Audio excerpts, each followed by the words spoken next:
శ్రీరామ రామ రామేతి రమే రామే మనోరమే సహస్రనామ తత్తుల్యం రామనామ వరాననే అనే విష్ణు సహస్రనామాలకు సమానమైన శక్తివంతమైన రామతారక మంత్రం.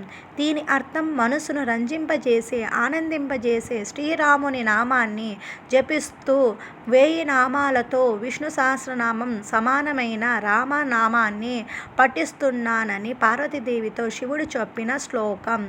శ్రీరామ రామ రామేతి అంటే రామనామాన్ని స్మరిస్తూ, రమే రామే మనోరమే మనసును రంజింపజేసే రాముని యందు సహస్రనామ తత్తుల్యం 1000 నామాలకు విష్ణు సహస్రనామ సమానమైనది రామనామ వరాననే అంటే రామనామము అంతటి పవిత్రమైనది. ఈ శ్లోకం 3 సార్లు పఠిస్తే విష్ణు సహస్రనామం స్తోత్రాన్ని మొత్తం పఠించినంత ఫలితం దొరుకుతుంది మరియు శివ సహస్రనామ ఫలితం లభిస్తుందని పురాణాలు చెప్తున్నాయి. శుభమస్తు.